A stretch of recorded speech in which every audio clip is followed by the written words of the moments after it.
Lucas 17, não é a porção que nós vamos estudar, mas eu gostaria de ler com os irmãos. Lucas 17, versículo 26. Assim como foi nos dias de Noé, será também nos dias do Filho do Homem. Também o versículo 28. O mesmo aconteceu nos dias de Ló. Ainda 1 Tessalonicenses, capítulo 1, versículo 10. A palavra de Deus diz assim: E para aguardardes dos céus o seu Filho, a quem ele ressuscitou dentre os mortos, Jesus, que nos livra da ira vindoura. Meus queridos, durante muito tempo eu acreditei que a morte era a única coisa que não tinha solução. Que a morte era a única certeza que todos nós teríamos. Até que o Espírito me lembrou uma coisa muito simples: e se o Senhor voltar? Então a morte deixa de ser uma certeza para nós. Então a única certeza que nós temos nessa vida é de que haverá um julgamento. Esta é uma certeza que as Escrituras nos dão. Para nós, os salvos, o julgamento do tribunal familiar, digamos assim, o tribunal de Cristo, descrito em Coríntios. Para os ímpios, o julgamento da condenação eterna. Mas o fato é o seguinte: haverá um julgamento. E esse julgamento está a cada dia mais próximo, né? Não apenas o arrebatamento da igreja, não apenas o nosso encontro com o Senhor nos ares, mas também o julgamento que Ele tem preparado para toda a humanidade, tanto os salvos quanto os ímpios, né? Lembrando, os irmãos sabem disso tão bem quanto eu, que os ímpios é um julgamento de condenação. Para nós não, é um julgamento das nossas práticas, da nossa conduta nessa terra. E o Senhor nos diz no livro de Lucas que assim como foi nos dias de Noé e nos dias de Ló.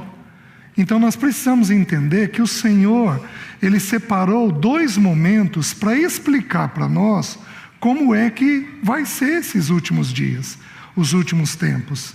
Então Ele separou duas épocas. Ele separa Noé e separa Ló. Mas o interessante é que quando ele separa não apenas dois homens, mas ele separa duas famílias. Vai um pouco mais longe do que a gente imaginou. Por quê? Porque a questão da salvação, ela não é apenas individual. Deus chama pessoas. Mas o grande alvo de Deus é que desde essa terra nós aprendêssemos a conviver em família, aprendêssemos quem Deus é pelos papéis, o papel do homem, o papel da mulher, o papel de um pai, de uma mãe, de um filho. Deus usa textos e mais textos nas Escrituras, se comparando com estes papéis. Meus queridos, Deus é tão amplo, Ele é tão vasto, Ele é tão maravilhoso, que Ele precisa usar uma gama enorme de comparações para a gente poder ir entendendo uma faceta de quem Ele é. Então Ele usa, por exemplo, a figura do pai no Novo Testamento. Ele usa a figura do filho.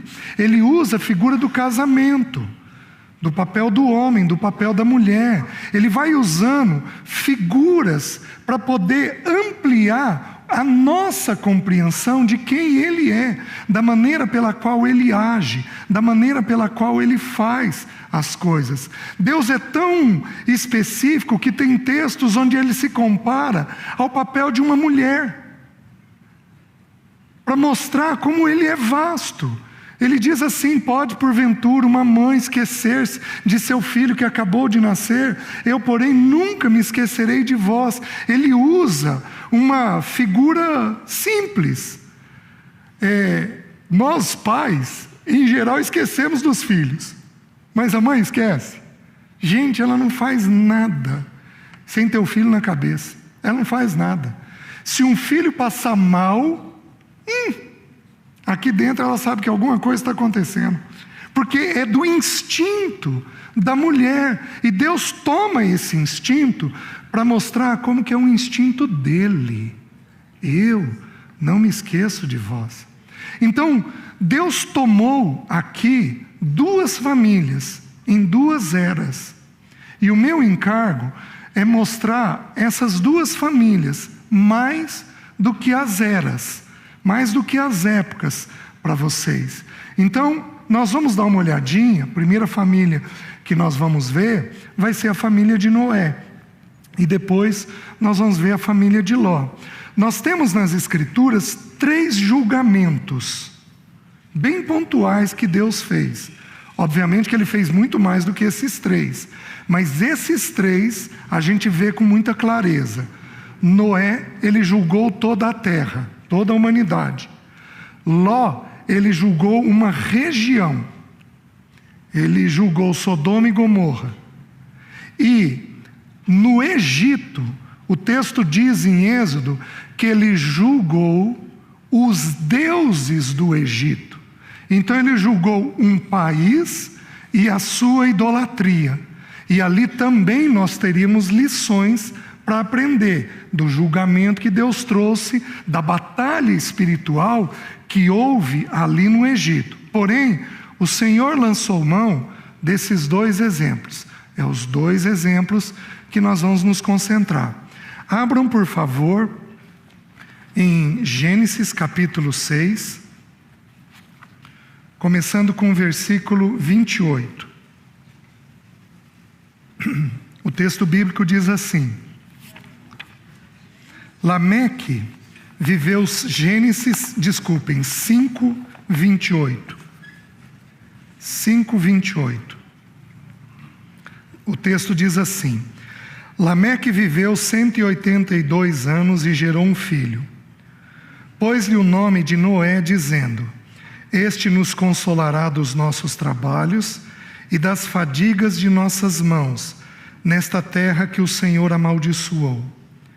Depois que gerou a Noé, viveu Lameque 595 anos e teve filhos e filhas.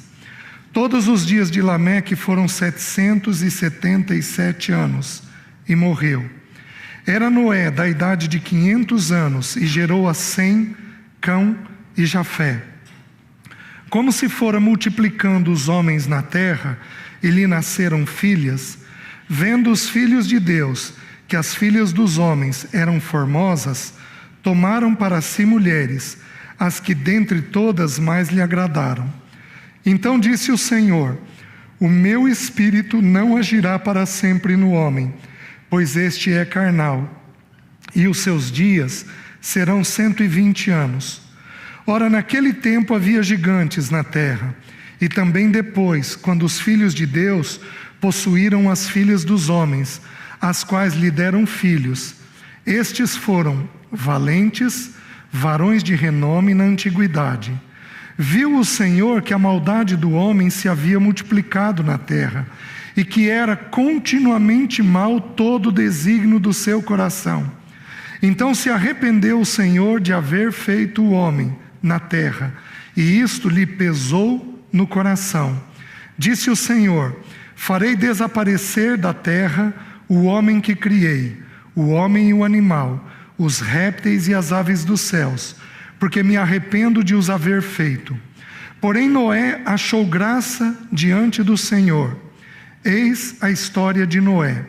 Noé era homem justo e íntegro entre os seus contemporâneos. Noé andava com Deus. Gerou 3 filhos, Sem, Cã e Jafé. Até aqui. Meus queridos, como eu estou colocando para os irmãos, eu vou tentar me concentrar na família, mais do que nas eras, mais do que no período, no que estava acontecendo em torno deles. É interessante que nas 2 famílias, tanto de Noé como de Ló, nós temos um homem chamado e um peso colocado sobre ele. Nós temos 2 mulheres, as esposas, que não recebem nome. E isso, do meu ponto de vista, é um pouco singular, porque Deus dá nome para muitas irmãs na Bíblia: Eva, Abigail, Ana, e vai por aí afora, Débora. Quantas e quantas mulheres Deus não deu nome nas Escrituras, mas essas duas mulheres, Deus omitiu o nome delas. Nós sabemos que o nome fala ou do caráter ou da função que essa pessoa exerceria. Então, de alguma forma, por algum motivo, aprove ao Senhor omitir o nome delas. E nós temos os filhos gerando sucessores. Nós temos Sem, Cão e Jafé, e nós temos a história de Cão, contada depois também em Canaã, que é neto então de Ló, o texto descreve. E nós temos também, no texto bíblico, nós vamos ter nas filhas de Ló, elas gerando filhos do próprio pai. Então as duas histórias familiares seguem uma linha bem própria, bem comum as duas. E eu gostaria de tirar algumas lições dessas famílias.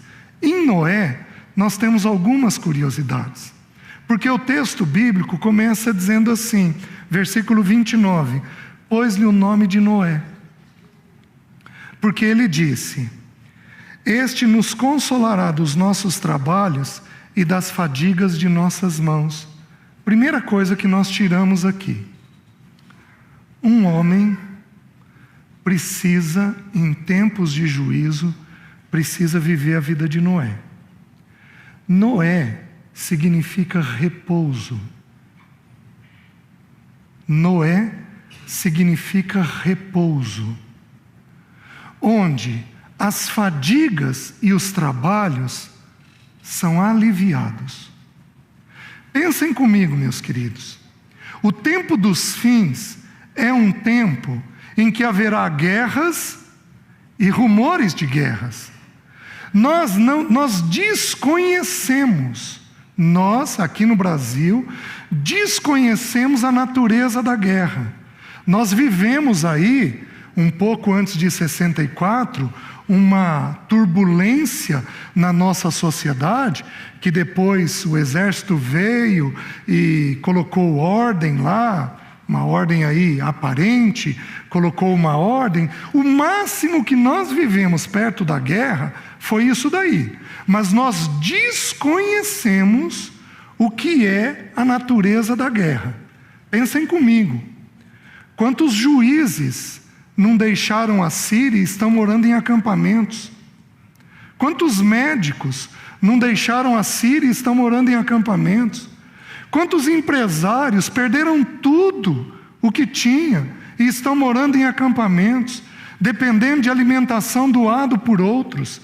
Meus queridos, nós desconhecemos o que é a natureza da guerra.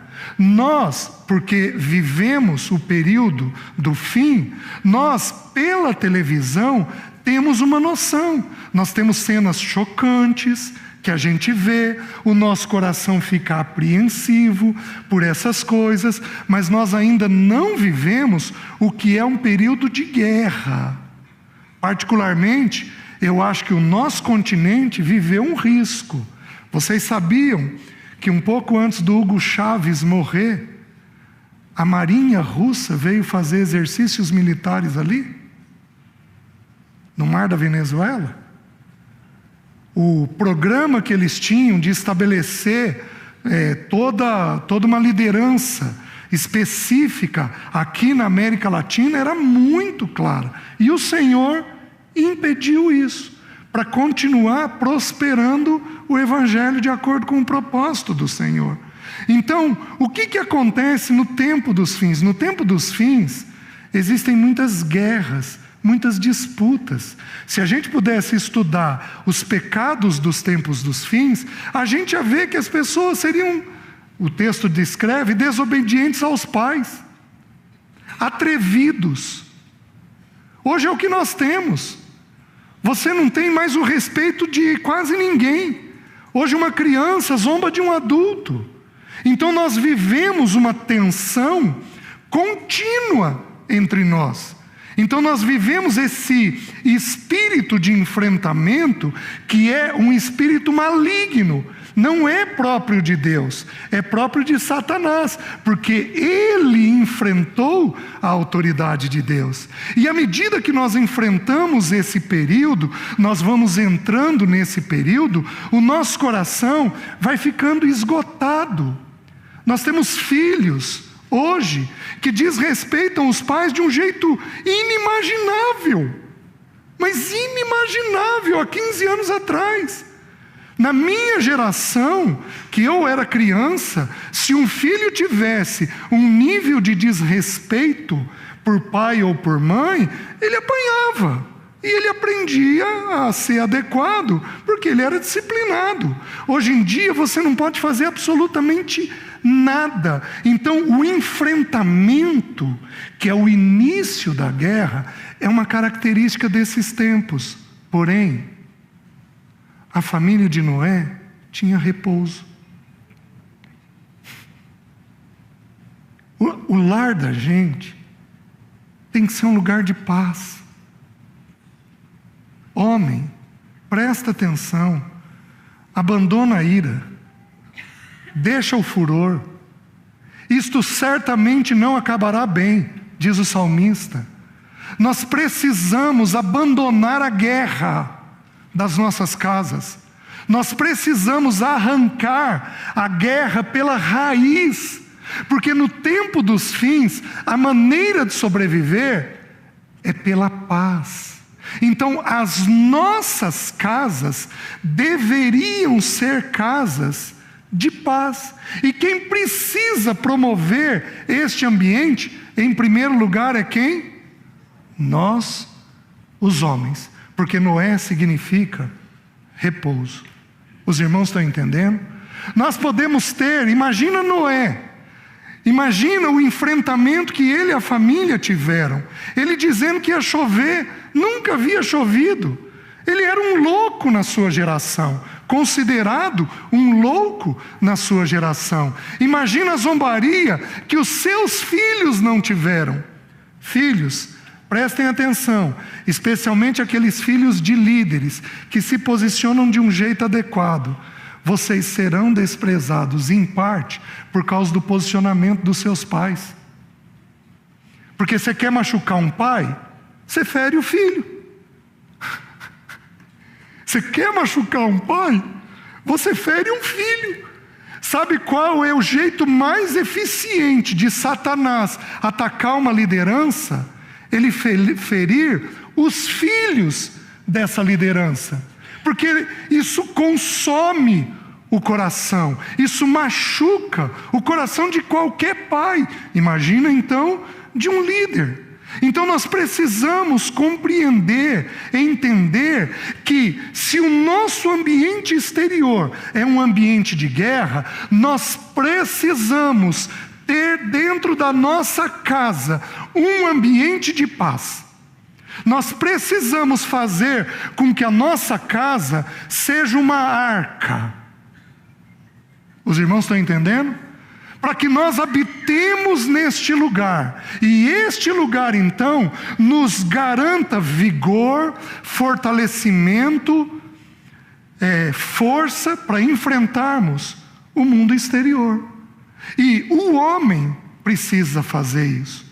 Eu vou dar um exemplo para os irmãos que eu não vou nem abrir o texto bíblico porque o nosso tempo fica muito limitado. Então eu só vou citar. No texto de 1 Reis, de 1 Crônicas, Davi resolveu erigir uma casa ao Senhor, o templo. Ele resolveu erigir o templo. E ele acorda um dia com isso em mente. Eu habito em casa de cedras, mas o Senhor habita numa tenda. Ele chamou o profeta Natã. O profeta Natã disse: vai e faze conforme tudo que tiver no teu coração. Então Davi começou, construiu, fez a planta, preparou o material, e separou o material, e preparou os trabalhadores. 80.000 trabalhadores. Era uma obra gigantesca.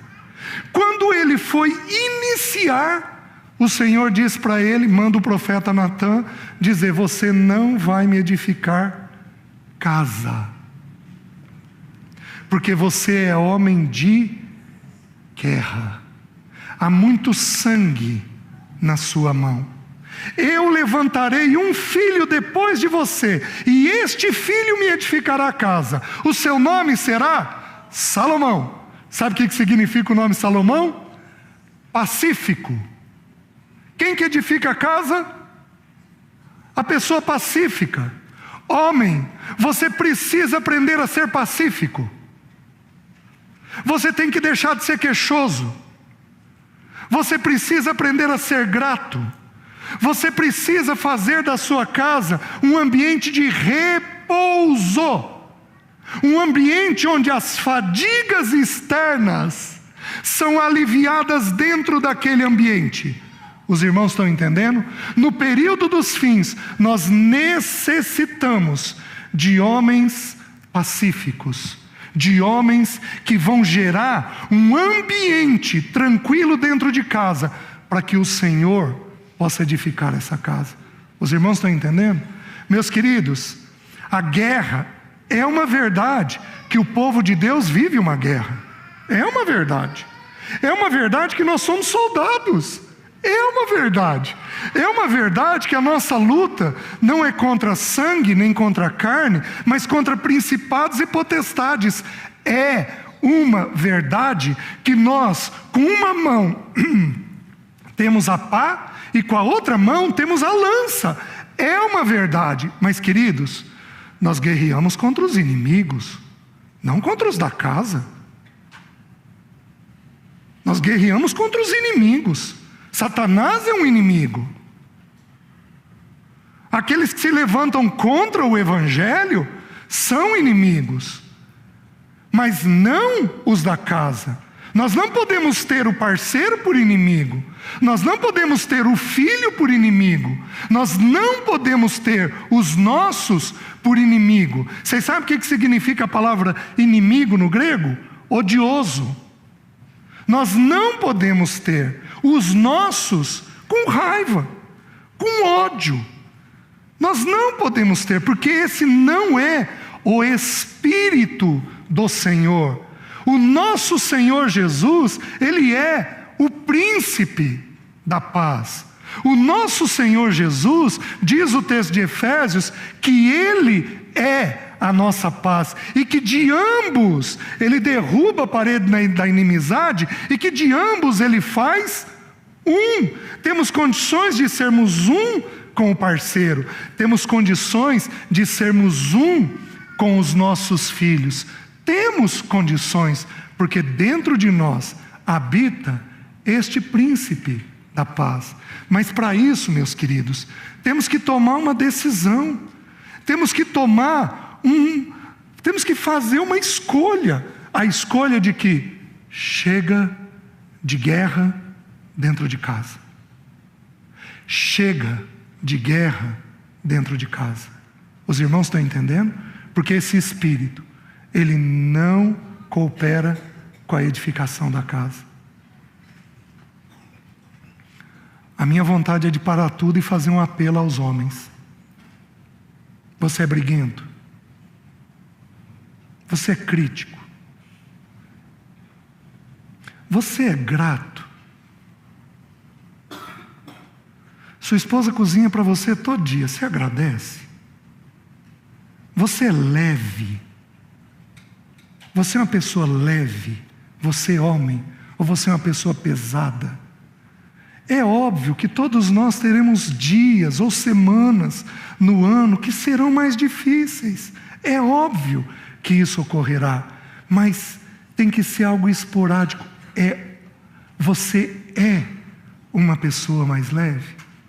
Mas eu vou explicar o que é essa leveza, porque o texto bíblico ensina isso.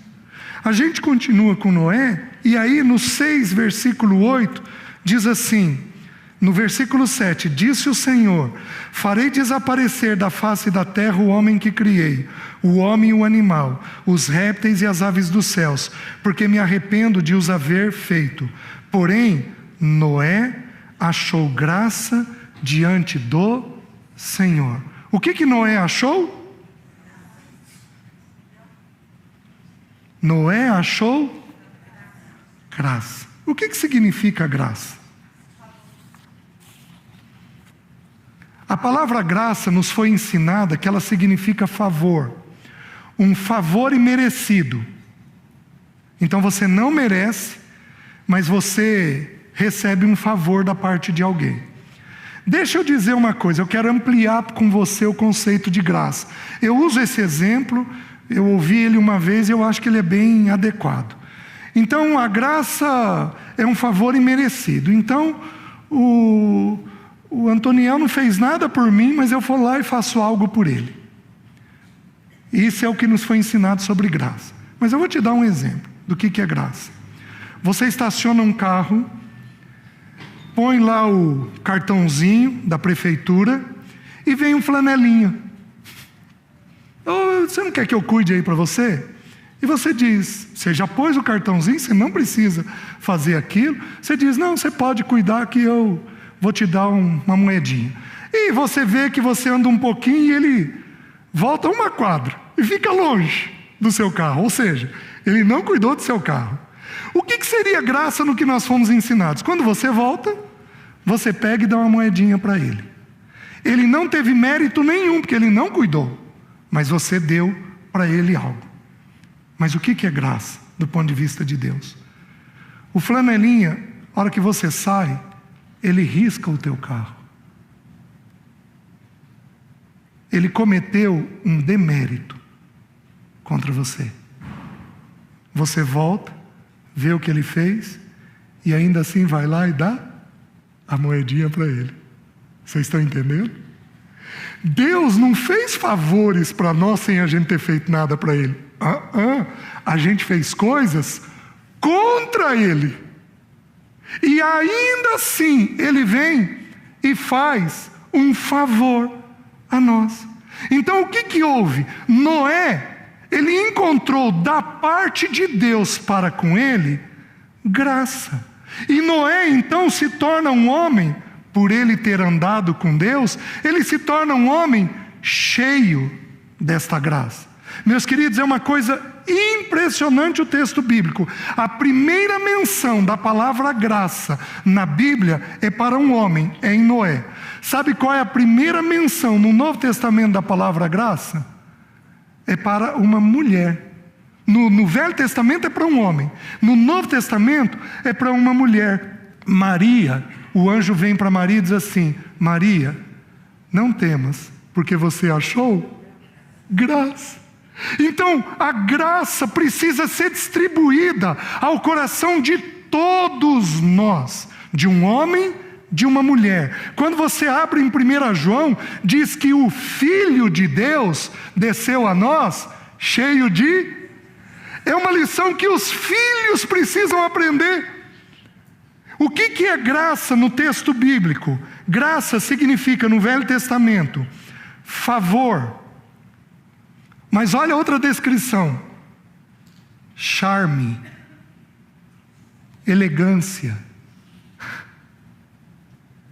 Não é charme e elegância no sentido de vestimenta, é charme e elegância no sentido de leveza.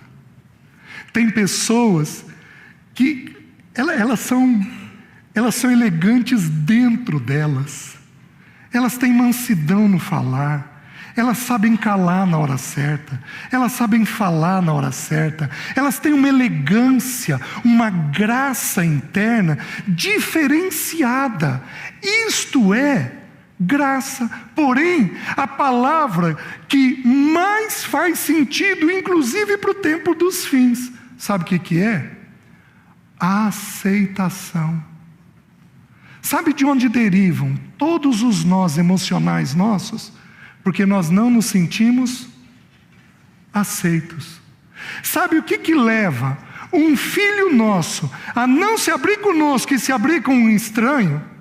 É porque ele não sente da nossa parte plena aceitação. Falta graça nos lares.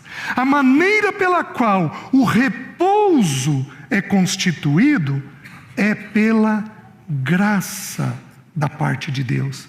Os irmãos estão entendendo? Então o que houve com Noé? Noé se tornou um homem gracioso. Porque como ele recebeu da parte de Deus essa graça é derramada sobre ele. Você não pega uma palavra maldita dele. Você não pega uma crítica dele. Você não pega um desespero dele. Você não pega um destempero dele. Você não pega isto da parte dele. Nós temos, se o Senhor permitir, nós vamos chegar lá, nós temos um momento em que ele bebeu.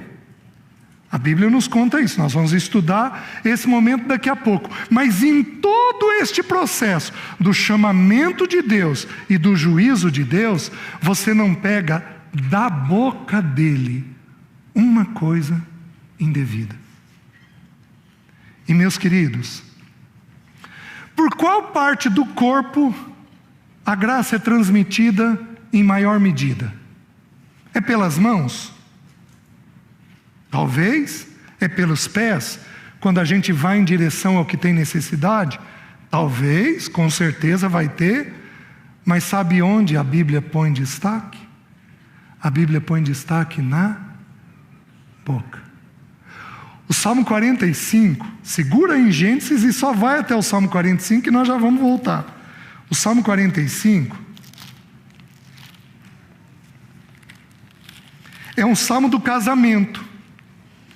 Esse salmo aqui é um salmo para casamento. Ele diz assim: de boas palavras transborda o meu coração, ao rei consagro o que eu compus. A minha língua é como a pena de habilidoso escritor. Tu és o mais formoso dos filhos dos homens. Nos teus lábios se extravasou a graça. É pela boca que nós transmitimos, em especial, a graça de Deus. Então os nossos lares deveriam ser lares cheios de aceitação, cheios de graça. Mas, meus queridos, em geral os nossos lares são lares cheios de crítica. Quem aqui é muito crítico, levanta a mão. Levanta alto. Isto. Sabe o que falta?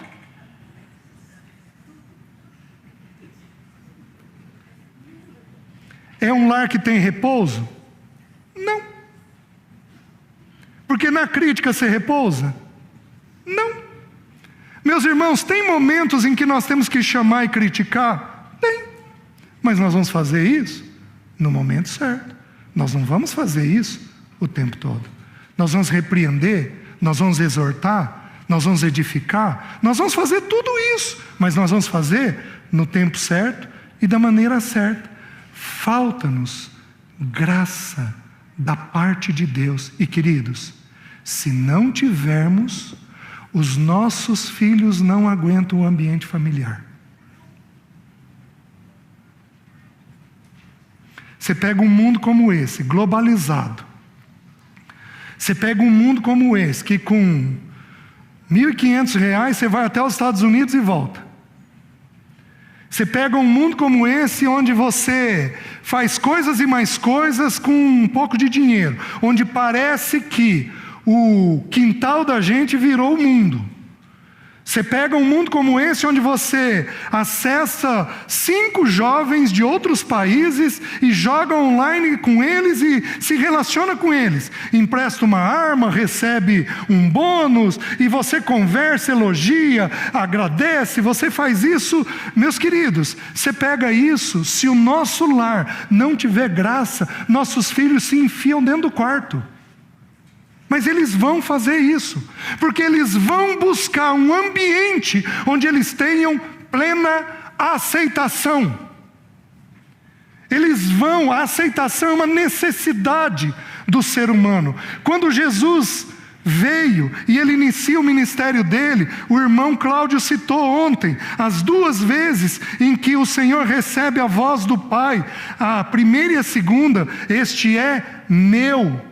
A palavra meu significa pertencimento, a aceitação. Você é meu e ninguém põe a mão em você. Eu tenho prazer em você. Meus queridos, este deveria ser o lar nosso, um lar de plena aceitação. Nós somos pecadores, nossas mulheres são pecadoras, nossos filhos são pecadores, porém nós vamos aceitá-los como são, e com a graça de Deus nós vamos ensinar o caminho da cruz, com a graça de Deus nós vamos ensinar o caminho da santidade, com a graça de Deus nós vamos lavá-los, limpá-los. Nós, homens, precisaríamos ter esse entendimento, o entendimento da graça redentora de Deus. Os irmãos estão entendendo? O assunto é tão desesperador que se não cuidar eu já vou perder na graça.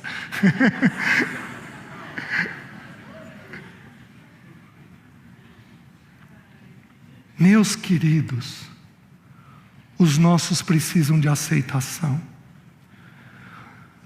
Todo homem aqui, toda mulher aqui, todo filho aqui, são feitos do mesmo material, são pó da terra. Todos nós somos iguaizinhos, temos virtudes que o Pai Celeste depositou e temos pecados que os nossos pais nos depositaram. Todos nós somos feitos do mesmo material. Quem somos nós para criticarmos indevidamente, para julgarmos indevidamente, para pesarmos indevidamente? Mas o Espírito do Senhor, Ele nos leva a identificar as virtudes. Filho, tal coisa é uma virtude em você, tal coisa é um dom em você. Filho, louvado seja o nome do Senhor por isso. Que legal, viu? Filho, vem cá, você tem esse defeito, você tem essa inclinação, você tem esse pecado. Viu? Filho, você está falando do seu irmão? É uma verdade, seu irmão tem esse pecado, você tem orado por ele? Vamos lembrar que você também tem pecado, você também tem virtude? Vamos lembrar as virtudes do seu irmão? Seu irmão tem isso, tem isso, tem isso, tem isso de virtude. Meus queridos, é assim que a gente faz, com plena aceitação e com responsabilidade de tratar o pecado. Eu não estou dizendo para você aceitar o pecado, eu estou dizendo para você aceitar o pecador e tratar o pecado dentro do processo que Deus tem, da maneira que Deus tem. Mas não, nós temos ambientes pesados produzidos no nosso meio, ambientes tensos produzidos no nosso meio. Por quê? Porque falta-nos graça. Eu estou tentando entender, se tudo inicia em Deus no amor ou na graça. Perguntei para um irmão esses dias, muito mais esclarecido do que eu. Ele falou: César, é no amor. O amor produziu a graça. Mas eu fico pensando, a Bíblia diz assim, que a graça, a tua graça, é melhor do que porque é na graça que o Senhor vem em direção a nós. Ele vem em direção a esses pobres pecadores. O que nós vamos fazer dentro de casa? Criar este ambiente. Eu vou criar um parênteses. Eu vou falar de uma doença da atualidade, que vai tocar muitas famílias aqui. Alguns dos nossos filhos são mais sensíveis. Eles são mais sensíveis. Eles se machucam com mais facilidade. Pesa dentro deles o ambiente, porque eles são mais sensíveis. Ou eles são mais sensíveis, ou eles são mais perceptivos. Eles têm uma percepção da vida maior. Então tem filho de 6 anos de idade que sabe dizer se o olhinho da mãe está triste, que sabe dizer se tem algum tema perigoso. Os pais têm uma briga, ele pergunta assim: vocês vão se separar? Com 6 anos de idade. Nunca foi falar de separação em casa. mas é porque ele tem uma percepção diferenciada. Tem filhos que têm, seja uma inteligência, seja uma percepção diferenciada. O que acontece? Se a casa é mais tensa, o que esse filho faz? Se recolhe. Antigamente, 1, 2 gerações atrás, esse filho era tido por tímido. Então, aos 13 anos de idade, ele tinha timidez. Ele ia para a escola com um pouco de dificuldade, ele brincava com um pouco de dificuldade. Mas há 2, 3 gerações atrás, a brincadeira não era dentro de casa, a brincadeira era fora. Era brincar de pique-esconde, de esconde-esconde, era brincar de subir em árvore, de descer com carrinho de rolemã. Então, se essa criança quisesse brincar, ela tinha que sair. E ela enfrentava um pouco a timidez dela. Hoje, o que aconteceu? Ela tem a timidez. Eu trouxe por causa do horário, irmãos, meu relógio parou. E ela tem o celular. E ela começa a olhar o celular. E aí dá 13, dá 14, dá 15 anos, e ela descobre jogo online. E ela descobre que no jogo online, ela pode conversar com as pessoas. E neste jogo online, as pessoas vão dando plena aceitação para ela. Oh, que legal, combinamos, tal hora de novo, a gente vai lá. Oh, cara, olha aquela jogada que você fez, o que você conquistou. E o cara achou um grupo. Um asiático, um americano, um europeu, um africano, e ele jogando. E ele vai criando o hábito. E como ele está em idade de formação, o cérebro vai ficando treinado a ficar fechado, a ficar dentro de casa. Sabe o que tiraria ele de dentro do quarto? Um ambiente de repouso. Sabe o que empurra ele para dentro do quarto? Um ambiente tenso. Os irmãos estão entendendo? A graça, ela é restauradora. O repouso, ele é restaurador. É impressionante como que a graça torna tudo leve e traz a presença de Deus de um jeito mais vigoroso, mais poderoso. A presença de Deus vem quando nós encontramos esse coração gracioso. Por isso, irmãos, os homens e as irmãs, as mulheres, os filhos, você tem que tomar uma decisão. Até o presente momento da mensagem nós já temos 2 decisões. Quais são elas? A primeira, se o meu lar vai ser de repouso. A segunda, se esse lar vai ser gracioso. Os irmãos estão entendendo? Você tem que tomar decisões. Você tem que fazer escolhas. Esses dias uma irmã me contou uma história, vou tomar a liberdade de contar. Na virada do final do ano, eles tiveram uma reunião familiar, algum irmão partilhou um texto bíblico e diz que esse seria um ano de escolhas. E essa irmã, uma jovem, com filhos pequenos, ela voltou para casa e ela acessou o celular dela e o celular dela pifou, parou de funcionar. Parou de funcionar. E ela tentou, e ela não conseguia fazer o celular funcionar. Tá bom. No dia seguinte, ela acordou, pegou o celular, foi ligar e o celular não funcionou. E ela fez uma oração. Nosso Deus é poderoso. Ela orou o seguinte: Senhor, se eu ligar o celular agora e ele funcionar, eu vou entender da tua parte que o Senhor quer que eu desligue as redes sociais para ter mais tempo contigo. Ela ligou o celular e funcionou.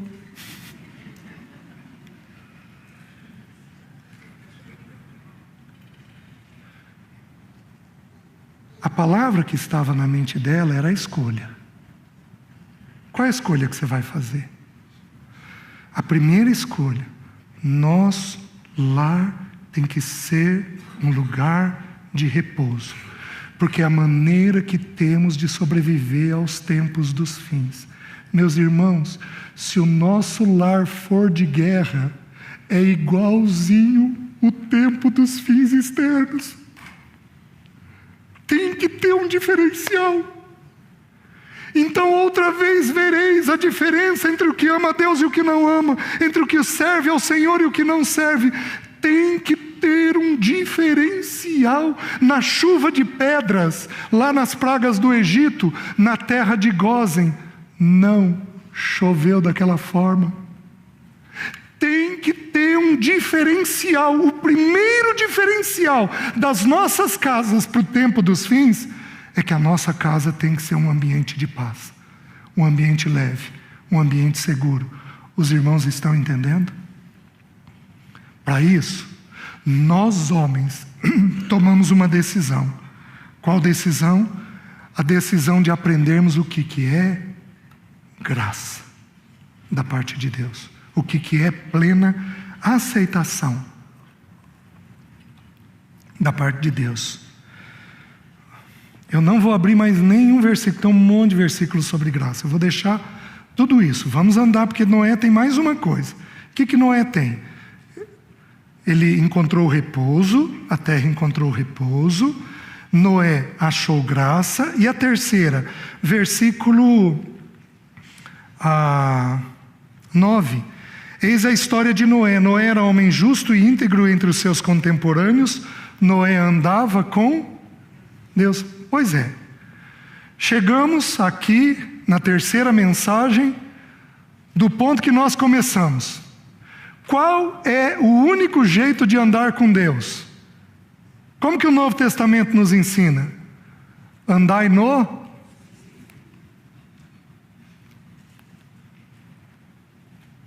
Andai no Espírito, e jamais satisfareis aos desejos da carne, as concupiscências da carne. O único jeito de andarmos com Deus é andarmos no Espírito. Quem que anda no Espírito? Aquele que anda segundo a natureza do Espírito. É uma pena que não daria para a gente estudar. Qual é a natureza do Espírito? A Bíblia responde. Por exemplo, a Bíblia diz assim, que o Espírito, ele é santo. Então o que é andar no Espírito? É andar em santidade. Porém o texto diz que ele também é Espírito da verdade. O que é andar no Espírito de acordo com isso? É andar dentro da verdade. Você tem verdades a serem compartilhadas? Você tem pecados escondidos? Tem coisas ocultas? Tem coisas guardadas? Não tem jeito de andar com o Espírito, porque é contra a natureza do Espírito. Os irmãos estão entendendo? Que outra coisa nós temos? Esse Espírito, ele é um Espírito de revelação. Ele revela algumas coisas. Ele revela o Filho, ele revela o Pai. Então, quando eu ando no Espírito, o que eu falo? Do Filho e do Pai. Eu falo do Filho do Antoniel? Não. Eu falo do Filho de Deus. Eu falo do Pai, do Filho. Eu não falo dos irmãos. Quem aqui tem hábito de falar dos irmãos? Levanta a mão, por favor. Levanta alto, por favor. Obrigado. Sabe o que isso faz com o Espírito? Entristece o Espírito. O texto bíblico diz: entristece o Espírito. Estudem lá, Efésios capítulo 4, versículo 30, desde o versículo 25 até o capítulo 5, o versículo 12 ali, você vai ver todos os pecados que são mencionados que entristecem o Espírito. O principal é quando nós falamos uns dos outros. Pai, você é pai. Se você tiver mais de um filho, qual é a tua sensação quando um filho fica criticando o outro? Se você não se incomoda com isso, eu vou dizer que você é um pai problemático. Porque não é natural. O natural seria o quê? A tristeza. Agora, qual seria o teu sentimento de abrir a porta do quarto de um filho e pegar esse filho orando pelo irmão? Qual seria o teu sentimento? Isto é andar no Espírito, é andar segundo a natureza do Espírito, é andar segundo aquilo que Ele é. Esse Espírito, ele é dócil, ele é leve, ele é confortador. Ele é confortador. Gente, qual o preço de uma passadinha de mão aqui no ombro de alguém que está abatido? Qual é o preço de um abraço? Qual é o valor disso, meus queridos? Qual é o valor de uma palavra bendita a seu tempo? Qual é o valor de ouvir um irmão desesperado? Meus irmãos, é isso que o Espírito faz. Quantas vezes a gente coloca o joelho no chão e a gente derrama as nossas queixas, os nossos sofrimentos, e Ele pacientemente nos ouve. O que é andar no Espírito? O que é andar com Deus? É andar segundo a natureza do Espírito. Os irmãos estão entendendo? Para a gente entender isso e comprovar isso, vamos até o capítulo 9, versículo 20. Gênesis 9, versículo 20. Sendo Noé lavrador, passou a plantar uma vinha. Bebendo do vinho, embriagou-se e se pôs nu dentro de sua tenda. Cão, pai de Canaã, vendo a nudez do pai, fê-lo saber fora a seus 2 irmãos. Então, Sem e Javé tomaram uma capa, puseram-na sobre os próprios ombros de ambos e, andando de costas, rostos desviados, cobriram a nudez do pai, sem que a vissem. Despertando Noé do seu vinho, soube o que lhe fizera o filho mais moço, e disse: Maldito seja Canaã, seja servo dos servos a seus irmãos. E ajuntou: Bendito seja o Deus de Sem, e Canaã lhe seja servo. Engrandeça Deus a Javé, e habite eles nas tendas de Sem, e Canaã lhe seja servo. Noé, passado o dilúvio, viveu ainda 350 anos. Todos os dias de Noé foram 950 anos e morreu. Meus queridos, desses 3 filhos, 2 filhos tinham muita discrição, muita discrição. Se nós fôssemos estudar a questão do ombro nas Escrituras, quando o sacerdote trazia os nomes, as pedras de Israel com os nomes gravados, ele trazia onde? Ele trazia no peito, no coração, e ele trazia nos ombros. Nós precisamos trazer os irmãos nos ombros, para nós sustentarmos os irmãos, para nós nos colocarmos debaixo deles e trazermos sustento para a vida deles. Então o símbolo aqui é um símbolo lindo. O que houve com esses 3 irmãos? Um zombou.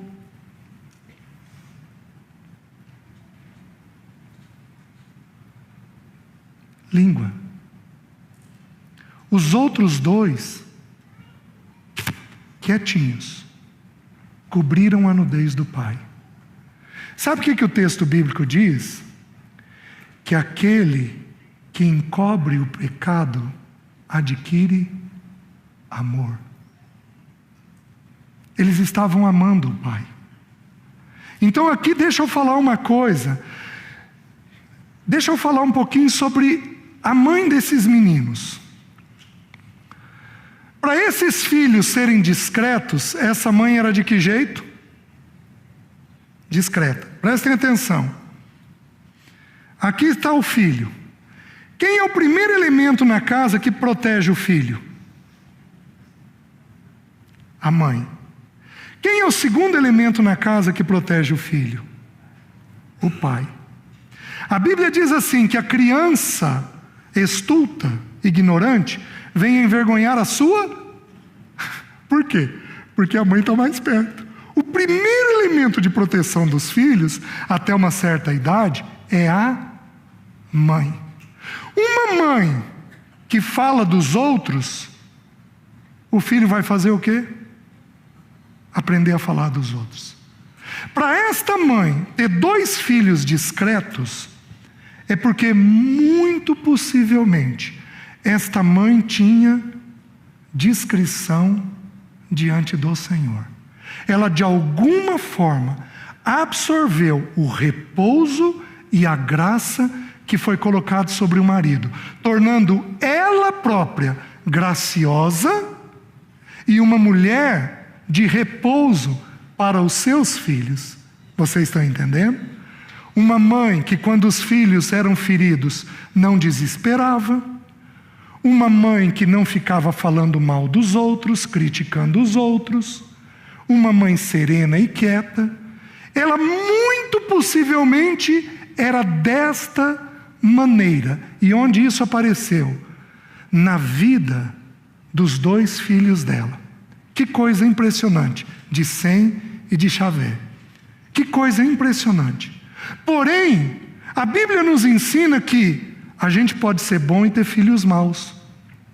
Este filho, Cão, ele cometeu um erro. Qual foi o erro? Ele zombou do pai. Porém, nós temos que entender. Quem aqui é dado a brincadeira? Levanta a mão. Levanta alto. A brincadeira, ela é ambígua.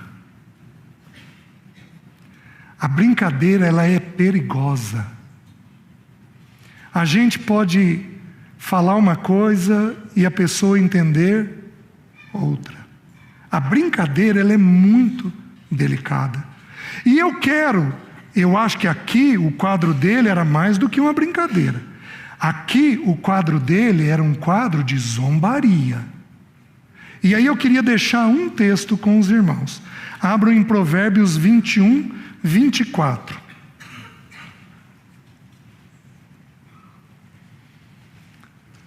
O texto diz assim: quanto ao soberbo e presumido, zombador é o seu nome. Procede com indignação e arrogância. Presta atenção. Essa pessoa, ela é zombadora. Certo? É quando a brincadeira já tem uma pitadinha de maldade. Tá? Essa pessoa aqui, ela é zombadora. Mas o texto bíblico atribui mais 4 características que estão dentro dela. É o que houve com Cã. É o que houve com Cã. Mais 4 características. O texto diz assim: quanto ao soberbo e presumido, zombador é o seu nome, procede com indignação e arrogância. Ele era soberbo, ele se achava, porque ele era presumido, ele procedia com indignação, com raiva, com revolta, e ele era arrogante. Os irmãos estão entendendo? Então, nós precisamos cuidar com esta mente afiada. Eu fiz por muitos anos uma oração para a minha própria vida. Que oração que foi?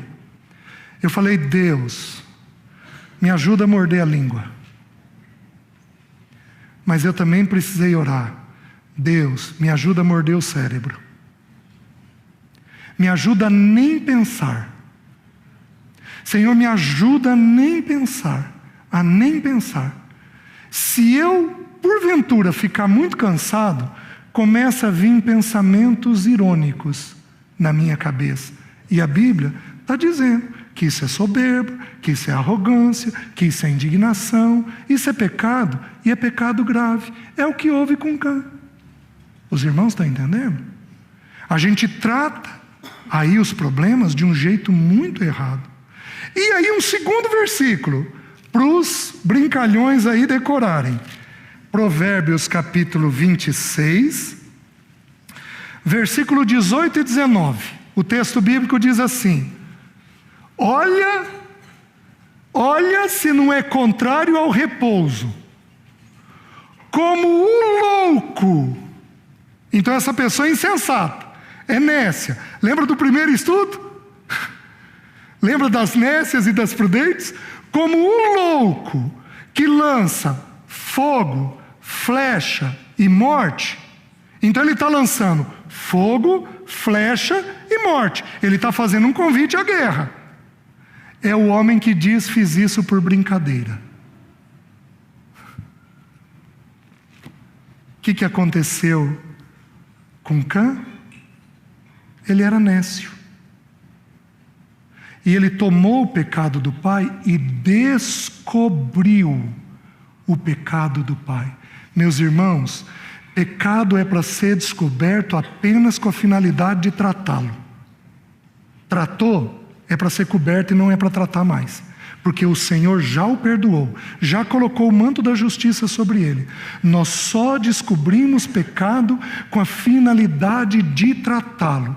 Você está falando do teu irmão, mas Deus te chamou para tratar ele? Se não te chamou, por que você está falando? Meus irmãos, é assim que o repouso vai embora. É assim que a leveza vai embora. É assim que a graça vai embora. E é assim que o nosso lar não está preparado para o tempo do fim. Os irmãos entendem? Então nós precisamos, dentro do ambiente familiar, aprender a encobrir pecado.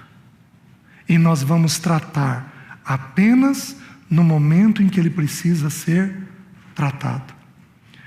Por que Noé bebeu? Nós não sabemos. Alguns irmãos, alguns estudiosos dizem que ele desconhecia o efeito da planta. É possível. Ele se tornou um lavrador, ele se tornou um servo da terra, um homem da terra. Ele estava ali cultivando a terra. É possível que ele não soubesse do efeito que aquilo causava. É possível que ele tenha deixado de caminhar um pouco com o Senhor e ele fugiu. É possível. É possível, porque existem homens de Deus que têm o risco de se afastar do Senhor. Aquele que julga estar em pé, não é que ele está, que julga estar em pé. Cuide para que não caia. Então, mesmo um homem de Deus, como foi Noé, está sujeito a uma queda. Meus queridos, o único jeito de cairmos é se não andarmos no Espírito. Porque se nós andarmos, nós vamos permanecer firmes. E que a bênção de Deus seja estendida aos nossos filhos e aos nossos netos, se nós cuidarmos com o repouso, com a graça e com o andar no Espírito. Amém, irmãos? Vamos orar. Curva sua cabeça. Eu vou pedir para os homens se colocarem de pé, todos os homens. Eu gostaria de orar por vocês. Senhor, em nome de Jesus, visita esses homens, do mais novo ao mais velho. Tem misericórdia de nós. Eu, junto com eles, peço a tua misericórdia. Perdoa-nos porque temos sido críticos. Perdoa-nos porque não temos sido gratos. Perdoa-nos porque não temos aceitado os nossos como o Senhor aceita. Senhor, perdoa-nos, perdoa-nos. Visita-nos, aspergindo água aos nossas mentes e aos nossos corações. Asperge, como diz Ezequiel, água pura nas nossas mentes e nos nossos corações, e tira o coração de pedra que nós temos tido e dá-nos um coração de carne. Dá-nos amor, Senhor. dá-nos paciência, dá-nos sensibilidade, dá-nos da Tua palavra, ajuda-nos a decorar textos bíblicos, dá-nos a firmeza para sermos homens de oração. Senhor, visita os nossos corações, visita os nossos filhos que são homens, preparando eles para terem uma vida adequada na Tua presença. Espírito Santo de Deus, visita-nos para que o Teu nome seja glorificado. Nós oramos, Senhor, em nome de Jesus. Amém. Amém. Deus abençoe, irmãos.